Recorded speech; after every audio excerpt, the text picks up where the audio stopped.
Good afternoon, welcome to life line.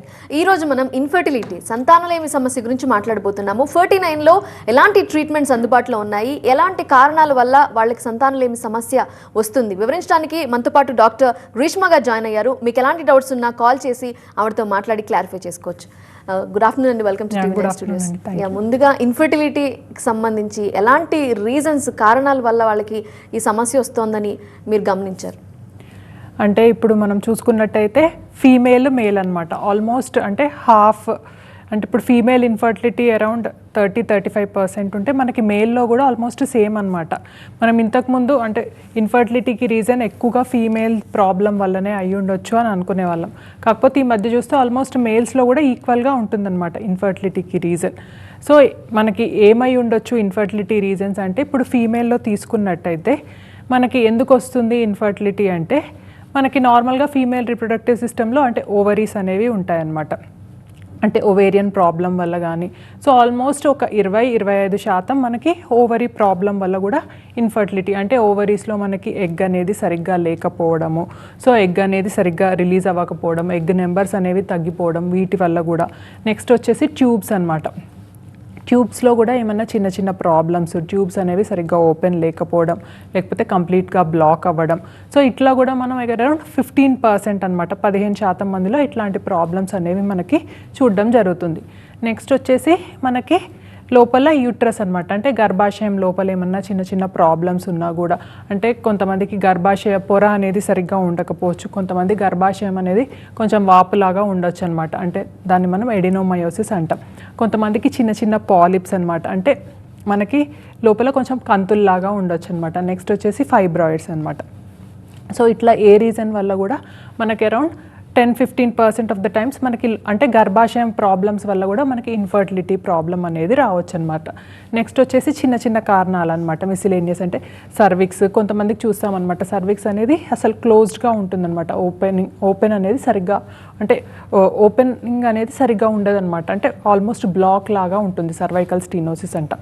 So ఇట్లా రకరకాల కారణాల వల్ల కూడా మనకి. నెక్స్ట్ వచ్చేసి హార్మోనల్ ప్రాబ్లమ్స్ అనమాట. సో ఇట్లాంటి వేరియస్ రీజన్స్ వల్ల కూడా మనకి ఫీమేల్స్లో ఇన్ఫర్టిలిటీ సమస్యకి దారి తీయొచ్చు అనమాట. నెక్స్ట్ వచ్చేసి మనకి మేల్స్లో అనమాట. సో మేల్స్లో రీజన్ ఏమై ఉండొచ్చు ఇన్ఫర్టిలిటీ ప్రాబ్లం కంటే, మనం నార్మల్గా అంటే చూసేటట్టయితే మేల్స్లో కూడా మనకి స్పర్మ్ అనేది సరిగ్గా లేకపోవడం, అంటే వాళ్ళ లోపల అంటే మనకి స్క్రోటం దగ్గర బ్లడ్ వెజల్స్ అనేవి అంటే ఉబ్బిపోయి ఉంటాయి అన్నమాట, వేరికోసిల్ ప్రాబ్లం వల్ల కానీ, లేదు అంటే కొంచెం అంగస్తంభన అంటే ఇరెక్షన్ డిఫికల్టీ కానీ, లేదు అంటే కొంచెం ఇజాక్యులేషన్ ప్రాబ్లమ్స్ వల్ల, ఇజాక్యులేటరీ డిస్ఫంక్షన్ వల్ల కానీ, సో ఇట్లా హార్మోనల్ ప్రాబ్లం వల్ల కానీ, షుగర్ వల్ల కానీ, ఇట్లా రకరకాలైన ప్రాబ్లమ్స్ వల్ల. ఇంకా మెయిన్ ఇంపార్టెంట్ వచ్చేసి ఫీమేల్ కానీ మేల్ కానీ లైఫ్ స్టైల్ ప్రాబ్లమ్స్ అనమాట, స్ట్రెస్ వల్ల కానీ, స్లీప్ హ్యాబిట్స్ సరిగ్గా లేకపోవడం వల్ల కానీ, సో ఇట్లా వేరియస్ రీజన్స్ వల్ల కూడా మనకి ఇన్ఫర్టిలిటీ అంటే ఇంతకు ముందుతో కంపేర్ చేసుకుంటే ఈ మధ్యకాలంలో ఎక్కువగా చూస్తున్నాం అనమాట. ఇంకొకటి మనం నోటీస్ చేస్తుంది ఏంటి అంటే, ఈ మధ్యలో మనకి ఫస్ట్ బేబీ వరకు ఎట్లాంటి ప్రాబ్లం ఉండదన్నమాట, కాకపోతే సెకండ్ బేబీ అంటే సెకండరీ ఇన్ఫర్టిలిటీ అనమాట. సెకండ్ బేబీ కన్సీవ్ అవ్వడంలో కూడా చాలామందికి ఇట్లా ఇబ్బందులు అనేవి ఏర్పడుతూ ఉంటాయి అన్నమాట. సో ఇట్లా మనకి రకరకాల ప్రాబ్లమ్స్ వల్ల మనకి సంతానలేమి సమస్య అనేది ఉండొచ్చు అనమాట. ఇన్ఫర్టిలిటీకి మేల్ ప్రాబ్లం అనేది ఎంత పర్సంటేజ్ ఎఫెక్ట్ చేస్తుంది? బేసిక్గా మీరు చెప్పినట్టు ఆడవాళ్ళల్లోనే సంతానలేమి సమస్య ఉంటుంది అని చాలామంది స్టిల్ ఇప్పటికీ భావించే వాళ్ళు ఉన్నారు. సో మేల్ ప్రాబ్లం కూడా ఎంతవరకు ఎఫెక్ట్ చేస్తుందని భావిస్తున్నారు? అండ్ సెకండరీ ఇన్ఫర్టిలిటీ గురించి ఏం చెప్తారు? అప్పుడు కూడా ఛాన్సెస్ 50-50 ఉంటాయా? అంటే ఇప్పుడు అంటే మేల్లో కూడా ఆల్మోస్ట్ మనకి ఫీమేల్ ఒక 30-35% అయితే, మేల్లో కూడా ఆల్మోస్ట్ ఒక 30-35% ఈక్వల్గా చూస్తున్నాం అనమాట. ఇంకా చాలా ఎక్కువ మందికి ఏంటి అంటే ఫీమేల్ మేల్ కంబైన్డ్ ఇన్ఫర్టిలిటీ అనమాట, ఇద్దరిలో కలిపి కూడా మనం ప్రాబ్లమ్స్ అనేవి చాలా ఎక్కువగా చూస్తుంటాం అనమాట, ఇట్లా మేల్ ప్రాబ్లమ్స్ అనేవి. సో వీటన్నిటి వల్ల, సో ఎందుకు అంటే ఇప్పుడు మనం చూసుకున్నట్టయితే మనకి ఎట్లా తెలుస్తుంది మేల్లో ప్రాబ్లం ఉంది లేదు అంటే, ఒక చిన్న సెమెన్ అనాలిసిస్ టెస్ట్ ద్వారా మనకి తెలుస్తుంది అనమాట.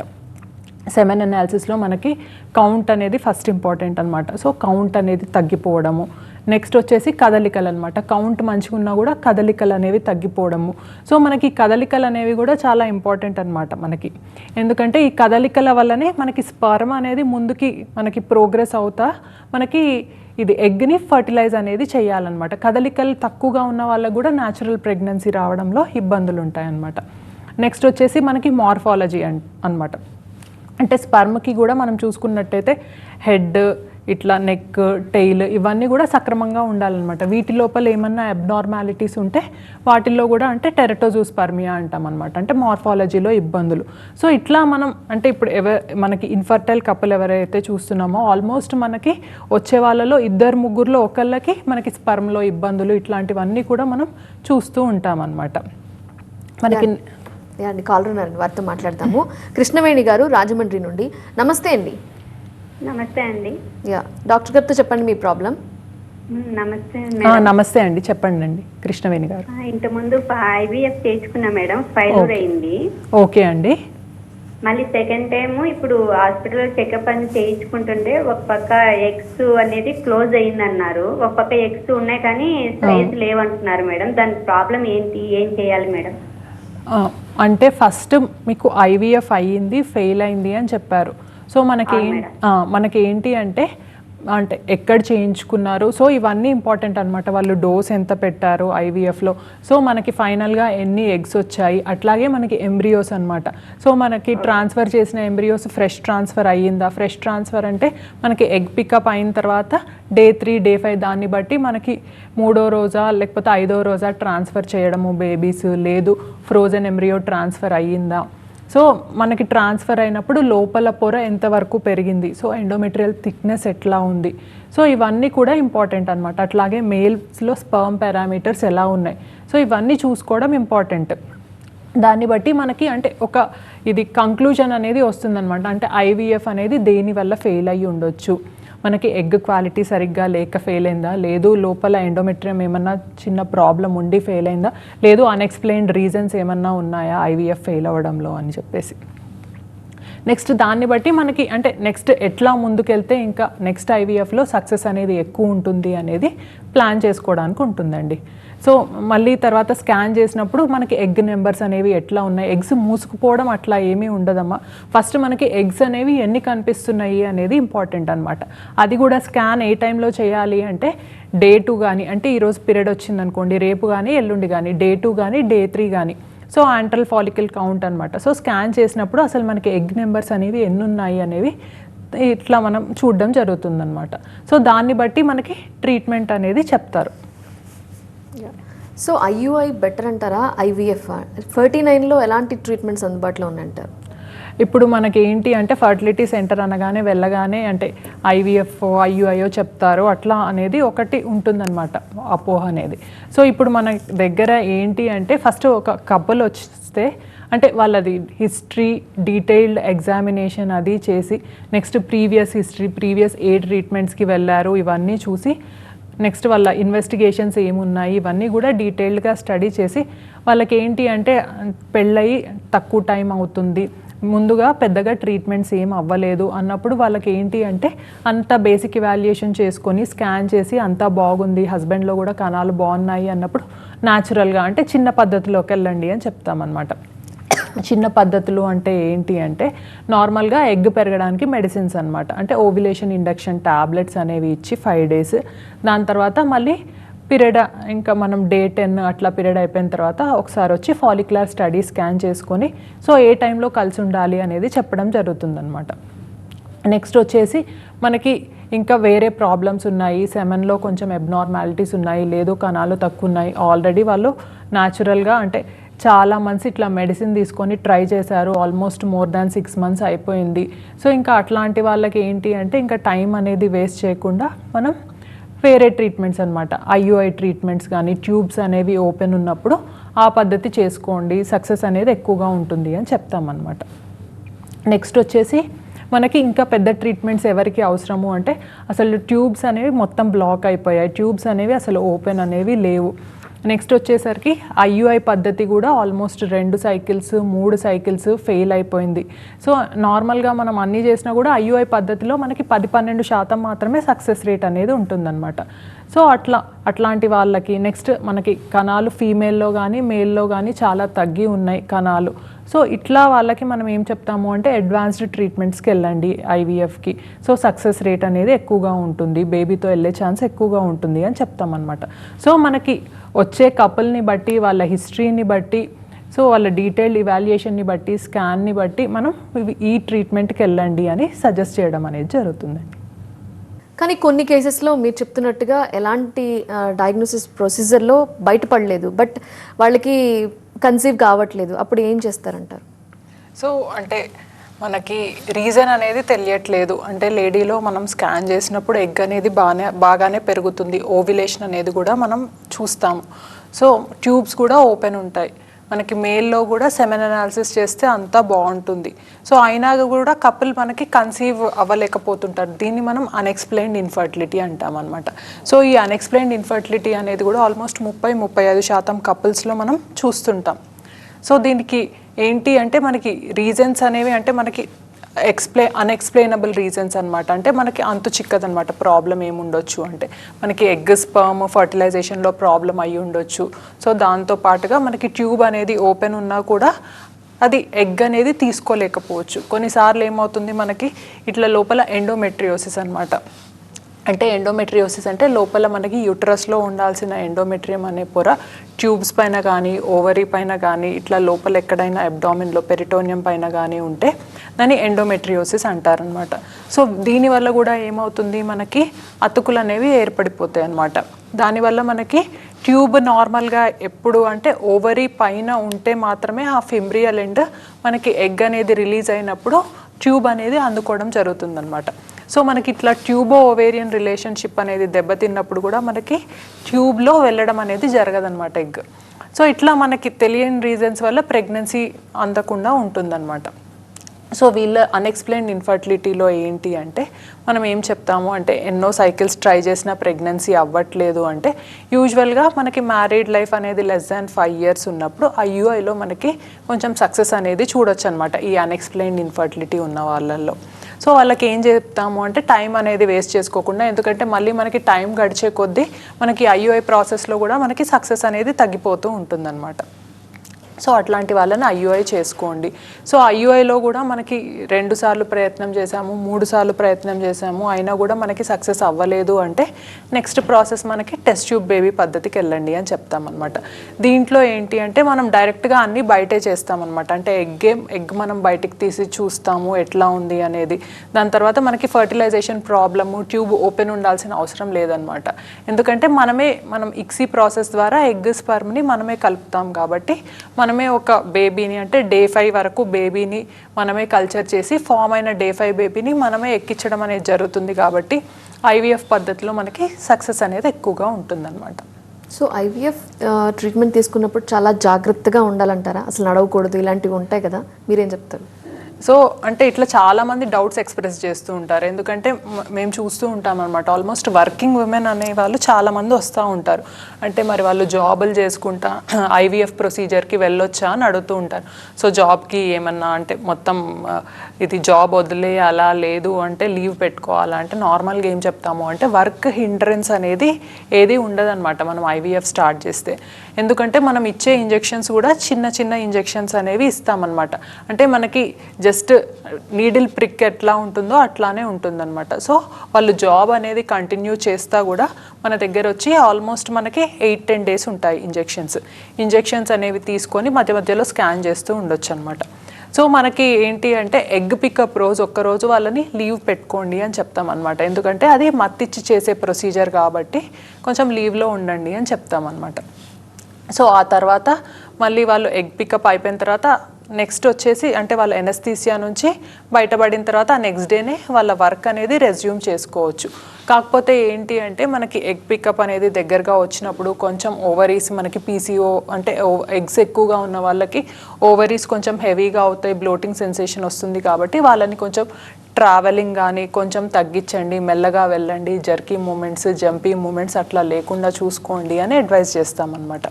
సో వాళ్ళ వర్క్ అయితే నార్మల్గా రెస్యూమ్ చేసుకోవచ్చు, పనులు అనేవి నార్మల్గా చేసుకోవచ్చు. సో దాని తర్వాత మనకి ఎగ్ పికప్ తర్వాత కూడా మళ్ళీ నెక్స్ట్ పీరియడ్ వచ్చేంత వరకు కొంచెం జాగ్రత్తగా ఉండండి అని చెప్తామన్నమాట. ఫ్లూయిడ్స్ కానీ ప్రోటీన్ ఫుడ్ కానీ ఎక్కువగా తీసుకోండి అని చెప్తాం. నెక్స్ట్ వన్స్ మనకి మళ్ళీ పీరియడ్ వచ్చిన తర్వాత వాళ్ళు నార్మల్గా ఉండొచ్చు అనమాట. సో ఇట్లా మనకి వర్క్ హిండ్రెన్స్ అనేది, బెడ్ రెస్ట్ అనేది అట్లా ఏమీ ఉండదు మనకి. సో నార్మల్ యాక్టివిటీస్ అనేవి కంటిన్యూ చేసుకుంటూ ఉండొచ్చు మనం. కానీ ఐవీఎఫ్ ద్వారా మీరు ఇంజెక్ట్ చేసిన తర్వాత అది అటాచ్ అయింది అని, అంటే అది నిలబడింది అని తెలియడానికి ఒక టెస్ట్ ఏదైనా చేస్తారా? ఫాలోఅప్ ఎలా ఉండాలి డాక్టర్ దగ్గర, ఎప్పుడు ఆ టెస్ట్ చేస్తారు? సో ఇప్పుడు మనకి ఐవీఎఫ్ ప్రాసెస్ అనేది ఒక 2 నెలలు 3 నెలలు పడుతుంది అని చెప్తాం అనమాట. ఫస్ట్ వచ్చేసి మనకి ఒక 1 మంత్ అంటే ఫస్ట్ 2 వీక్స్ మనకి అంటే ఎగ్ పెంచుకోవడము, ఎగ్ బయటికి తీయడము, ఆ తర్వాత మనకి బేబీ ఫార్మేషన్, దాంట్లో ఒక సైకిల్ అంతా వెళ్ళిపోతుంది. అంటే వాళ్ళకి పీరియడ్ వచ్చిన ఆ సైకిల్. సో నెక్స్ట్ మళ్ళీ పీరియడ్ వచ్చినప్పుడు ఏం చేస్తాము అంటే లోపల పొర ఎట్లా ఉంది చూసుకొని పొర పెంచుకునే మెడిసిన్స్ ఇచ్చి ఆ మంత్లో ఎండోమెట్రియం అనేది కనుక మంచిగా వస్తే ఆ మంత్లోనే ట్రాన్స్ఫర్ అనేది చేసుకోవచ్చు. లేదు అంటే మ్యాక్సిమం నెక్స్ట్ మంత్ అనేది ట్రాన్స్ఫర్ అనేది ప్రాసెస్ ఉంటుంది. సో వన్స్ మనకి ట్రాన్స్ఫర్ చేసిన తర్వాత అప్పుడు కూడా ఎవరికి బెడ్ రెస్ట్ అయితే అడ్వైజ్ చేయము. వాళ్ళ వర్క్ అది ఏదన్నా జాబ్స్ అది ఉంటే అంటే వితౌట్ ఎనీ ఇంటరప్షన్ ఏమీ లేకుండా కూడా జాబ్స్కి అనేది వెళ్ళొచ్చు. కాకపోతే వాళ్ళకి టెస్ట్ అనేది బీటా హెచ్సిజీ అనమాట. అంటే ప్రెగ్నెన్సీ పాజిటివా లేదా అనే టెస్ట్ ఎప్పుడు చేసుకోమని చెప్తాము అంటే ఫస్ట్ మనం ఒక 2 వీక్స్ తర్వాత కానీ 12 డేస్ తర్వాత కానీ బీటా హెచ్సిజీ టెస్ట్ ద్వారా మనకు తెలుస్తుంది అనమాట. అంటే మనం పెట్టిన బేబీ అనేది అతుక్కుందా లేదా, ఇంప్లాంటేషన్ అయిందా లేదా, ప్రెగ్నెన్సీ మనకి పాజిటివ్ వచ్చిందా లేదా అని చెప్పేసి. సో అప్పుడు మనకి అంటే కరెక్ట్గా తెలుస్తుంది అనమాట. మళ్ళీ యూరిన్ టెస్ట్ అట్లా కాకుండా బ్లడ్ టెస్ట్ ద్వారానే మనకు ఒక క్లియర్ వాల్యూ అనేది వస్తుందన్నమాట. ఎప్పుడైతే మనకి బీటా హెచ్సిజీ వాల్యూ అనేది more than 100 వస్తుందో మనకి ప్రెగ్నెన్సీ అంటే మంచిగా కంటిన్యూ అయ్యి నిలబడే ఛాన్సెస్ అనేవి చాలా ఎక్కువగా ఉంటాయి మనకి. ఫస్ట్ ప్రెగ్నెన్సీకి ఐవీఎఫ్కి వెళ్ళారనుకోండి, మళ్ళీ సెకండ్ బేబీ కావాలనుకుంటే మళ్ళీ అగైన్ ఈ మెథడ్ ద్వారానే వెళ్ళాలంటారా, లేదా ఏమన్నా కేసెస్లో న్యాచురల్గా కూడా కన్సీవ్ అయ్యే ఛాన్సెస్ ఉంటాయా? ఇప్పుడు ఫస్ట్ ప్రెగ్నెన్సీ మనకి ఇండికేషన్ అనేది ఇంపార్టెంట్. సో అంటే దేనికి ఏ రీజన్ వల్ల మనం ఐవీఎఫ్ సజెస్ట్ చేస్తున్నాము. సో అంటే వాళ్ళకి చాలా సంవత్సరాలు అయిపోయింది, ఎగ్ రిజర్వ్ తక్కువ ఉన్నందువల్ల మనం ఐవీఎఫ్ సజెస్ట్ చేస్తున్నామా, అది ఇండికేషన్ అనేది ఇంపార్టెంట్ అనమాట. సో మనకి ట్యూబ్ బ్లాక్ వల్ల ఐవీఎఫ్ కనుక సజెస్ట్ చేసినట్టయితే నెక్స్ట్ వాళ్ళకి ఆల్రెడీ ఐవీఎఫ్ ద్వారా ఎంబ్రియోస్ ఉంటే ఫస్ట్ బేబీ తర్వాత నెక్స్ట్ ట్రాన్స్ఫర్కి రిమైనింగ్ ఎంబ్రియోస్ ఆల్రెడీ మిగిలి ఉన్న ఎంబ్రియోస్ని ట్రాన్స్ఫర్ చేయించుకోండి అని చెప్తాం. లేదు అంటే వాళ్ళు ఎంబ్రియోస్ అనేవి లేవు అంటే మళ్ళీ కూడా ఐవీఎఫ్కే వెళ్ళాల్సి ఉంటుంది. సో అట్లా కాకుండా వేరే రీజన్ వల్ల అంటే స్ట్రెస్ వల్ల, ఫ్యామిలీ ప్రెషర్స్ వల్ల ఇంకెక్కువ టైం వెయిట్ చేయలేము, దాని ద్వారా ఐవీఎఫ్కి వెళ్ళారనుకోండి. సో ఫస్ట్ ఒక బేబీ అయిపోయిన తర్వాత వాళ్ళు కూడా స్ట్రెస్ ఫ్రీ అనేది అయిపోతారనమాట. సో అట్లాంటి వాళ్ళకి న్యాచురల్ ప్రెగ్నెన్సీ వచ్చే ఛాన్స్ కూడా ఎక్కువగా ఉంటుంది. నెక్స్ట్ ఒకటి ఏంటి అంటే వన్స్ మనకి ఐవీఎఫ్ అనేది ఫెయిల్ అయిపోయింది, సరిగ్గా అంటే రిజల్ట్ అనేది రాలేదు, అట్లాంటి వాళ్ళకు కూడా చూస్తుంటాం అనమాట. నెక్స్ట్ 2 మంత్స్లో 3 మంత్స్లో ఇంట్లో కన్సీవ్ అయిపోయి వస్తారనమాట, ప్రెగ్నెన్సీ టెస్ట్ పాజిటివ్ వచ్చింది అని. సో అది డిపెండ్ అవుతూ ఉంటుందన్నమాట, అంటే ఏ రీజన్ వల్ల మనం ఐవీఎఫ్ సజెస్ట్ చేసాము కపుల్కి అనే దాన్ని బట్టి. సో ఇన్ఫర్టిలిటీ ఉన్న వాళ్ళకి ఎలాంటి సలహా ఇస్తారు, ఎలా డాక్టర్ని అప్రోచ్ అవ్వాలంటారు? ఒక మంచి డాక్టర్ దగ్గరికి వెళ్ళడం కూడా ఇంపార్టెంటే కాబట్టి, సో మెనీ ఐయుఐలు అయ్యాయి లేకపోతే ఐవీఎఫ్ కూడా ట్రై చేసాము అనే వాళ్ళు కూడా ఉంటారు. How do you tell them? So యూజువల్గా అంటే కపుల్ అప్రోచ్ అయినప్పుడు ఏంటి అంటే మనం ఫస్ట్ క్వాలిటీ అనేది ఇంపార్టెంట్ అనమాట. అంటే మనం ఒక సెంటర్ని చూస్ చేసుకున్నాము అంటే క్వాలిటీ అంటే వాళ్ళ లోపల అంటే ఎట్లా క్వాలిటీ స్టాండర్డ్స్ అనేవి మెయింటైన్ చేస్తున్నారు. సో మనం ఐవీఎఫ్ చేయించుకుంటున్నాము, ఆ ప్రొసీజర్ అంటే క్వాలిటీ ఆఫ్ ద ల్యాబ్ ఎట్లా ఉంది, డాక్టర్ ఎక్స్పర్టైజ్ ఎట్లా ఉంది. సో ఇవన్నీ కూడా ఆలోచించి ముందుకెళ్లాల్సిన అంశాలన్నమాట. అంటే మనం చూస్తూ ఉంటామంటే మనం చాలా తక్కువ ధరలో చేస్తూ ఉంటాము ఐవీఎఫ్, ఈ యాడ్స్ అన్నిటికీ కూడా అంటే వాళ్ళు లోబడి వెళ్ళారనుకోండి, సో మనకు అక్కడ క్వాలిటీ అనేది ఎఫెక్ట్ అవ్వచ్చు అనమాట. సో ఒక మంచి సెంటర్లో ఏంటి అంటే క్వాలిటీ ఆఫ్ ఇంజెక్షన్స్ కానీ, క్వాలిటీ ఆఫ్ ల్యాబ్ ల్యాబ్ కానీ దీనివల్ల మనకి ప్రెగ్నెన్సీ ఇది స్టాండర్డ్స్ అనేవి డెఫినెట్గా ప్రెగ్నెన్సీ ఛాన్సెస్ సక్సెస్ అనేవి డెఫినెట్గా ఎఫెక్ట్ అవుతుందన్నమాట. సో మనం ఫస్ట్ ముందుకెళ్ళినప్పుడు ఒక మంచి డాక్టర్ దగ్గర ఒక బెస్ట్ ఐవీఎఫ్ ల్యాబ్ని చూస్ చేసుకోవడం కూడా ఇంపార్టెంట్ అనమాట. సో దాని ద్వారా మనకి సక్సెస్ అనేది డిపెండ్ అవుతుందన్నమాట. ఫుడ్ సంబంధించి డైట్కి సంబంధించి ఎలాంటి జాగ్రత్తలు తీసుకోవాలంటారు along with the treatment? So నార్మల్గా మనకి ఏంటి అంటే లైఫ్ స్టైల్ మోడిఫికేషన్స్ అనేవి చేసుకోవడం కూడా ఇంపార్టెంట్ అనమాట. అంటే స్ట్రెస్ తగ్గించుకోవడము, స్లీప్ హ్యాబిట్స్, మెయిన్ ఫుడ్ అనేది ఏం చెప్తాము అంటే జంక్ ఫుడ్, ప్రాసెస్డ్ ఫుడ్కి దూరంగా ఉండండి అని చెప్తామన్నమాట. షుగర్ ఇంటేక్ ఇవన్నీ కూడా తగ్గించుకోండి, వీలైతే షుగర్స్ అనేవి కర్టైల్ చేయండి, అవాయిడ్ చేయండి. ముఖ్యంగా పీసీఓ వాళ్ళకి చెప్తామన్నమాట. దీనివల్ల కూడా మనకి ఎఫెక్ట్ అవ్వచ్చు అనమాట. అంటే మనకి అంటే వెయిట్ రిడక్షన్లో వీటన్నిటి వల్ల కూడా మనకి ప్రాబ్లం అవుతుందన్నమాట. సో నెక్స్ట్ వచ్చేసి ఇట్లా లైఫ్ స్టైల్ మోడిఫికేషన్. నెక్స్ట్ మనకి ఫుడ్ ఇంటేక్లో కూడా ప్రోటీన్ ఫుడ్ అనేది ఎక్కువ తీసుకోండి, వెజిటబుల్స్ ఫ్రూట్స్ అనేది ఎక్కువ తీసుకోండి అని చెప్తామన్నమాట. ఇట్లాంటి చిన్న చిన్న వాటి వల్ల కూడా మనకి ఎక్సర్సైజ్ అనేది కూడా చాలా ఇంపార్టెంట్. వీటన్నిటి వల్ల కూడా మనకి సక్సెస్ అనేది ఎఫెక్ట్ అవుతూ ఉంటుంది.